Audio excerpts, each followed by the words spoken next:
आदाब दोस्तों, मैं मुज़म्मिल सरखोत। इस नए शो द सम्मान शो में आपका इस्तकबाल है। हम पिछले कई वीडियोस में बात कर रहे हैं लफ्ज़ों की दुनिया की। लफ्ज़ जो आपकी हमारी ज़िंदगी में रोज़मर्रा के तौर पर इस्तेमाल होते हैं, हम नहीं जानते कि उन लफ्ज़ों की मानी क्या है, या बहुत मुमकिन है कि हम जानते हैं मानी क्या है, लेकिन ये नहीं जानते कि ये लफ्ज़ किस ज़बान का है। इस तरह की एक सीरीज़ से हम गुज़र रहे हैं और हम we are travelling in the bus where our co passengers are words. तो ऐसी बस में हम सफ़र कर रहे हैं, ऐसी सवारी में हम सफ़र कर रहे हैं जिसमें हमारे साथी हमारे अल्फाज हैं। जो कभी एक लफ्ज़ आ जाता है, वही लफ्ज़ वही तलफ़ुज़ किसी और ज़बान का लिबादा ओढ़ कर आ जाता है, कहता है कि मैं इस ज़बान में भी हूँ। ये कभी कहता है, कभी वो लफ्ज़ किसी और ज़बान की का पैराया पहन के आता है कि मैं कहता है कि मैं इस ज़बान में भी हूँ। इस तरह की हम बात कर रहे हैं, इस तरह की हम गुफ्तगू कर रहे हैं। आज एक ही लफ्ज़ के बारे में बात करूँगा, और वो लफ्ज़ जो है वो 2 से 3 ज़बानों में उस लफ्ज़ का इस्तेमाल होता है, और मानी जो है उस लफ्ज़ की बिल्कुल अलग है। वो दोनों ज़बानों में जो उसकी रूट ज़बानें हैं, जो उसकी बुनियादी ज़बानें, उन बुनियादी ज़बानों में उस लफ्ज़ की मानी अलग है। वो लफ्ज़ एक ही तरह लिखा जाता है, उसका तलफ़ुज़ एक ही तरह किया जाता है, लेकिन मानवी तौर पर वो दोनों अलग अलग जहान रखते हैं। मैं जिस लफ्ज़ के बारे में बात कर रहा हूँ वो लफ्ज़ एक तरफ अरबी ज़बान का है। अरबी ज़बान का कपड़ा पहन के आता है, अरबी ज़बान का लिबास पहन के आता है, क्या कहता है मैं इस ज़बान का हूँ। और एक वही लफ्ज़ जो है वो उसी तलफ़ुज़ के साथ एक अलग पैराए में आता है, कहता है कि मैं तो मराठी ज़बान का लफ्ज़ हूँ और मेरी मानी ये है। अरबी ज़बान वाला कहता है नहीं, मेरी मानी ये है।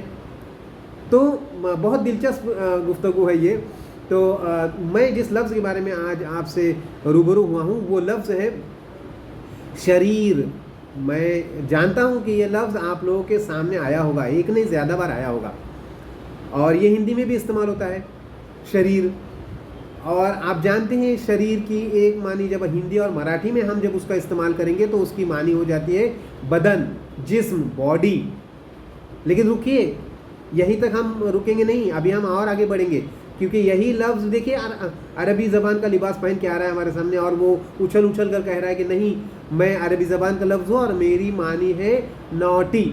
नॉटी अंग्रेज़ी में कहते हैं ना शरीर, शरारत करने वाला शरीर।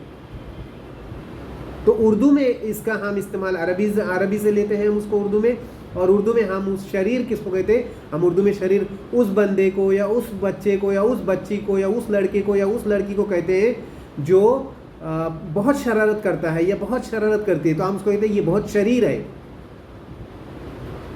लेकिन अगर हम मराठी में इस्तेमाल करेंगे तो कहेंगे ये बहुत शरीर है, कह के नहीं चलेगा।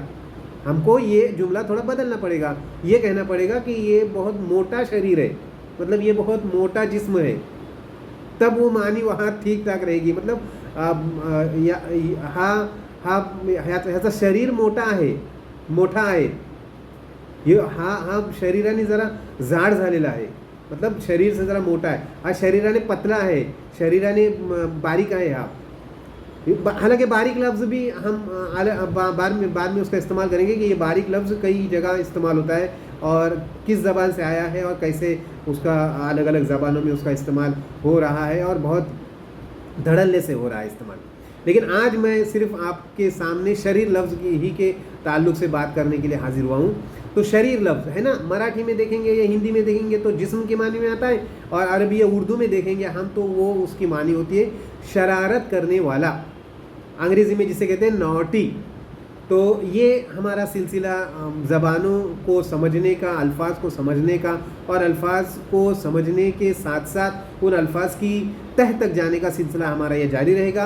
आप हमारे साथ रहिए। बहुत बहुत शुक्रिया।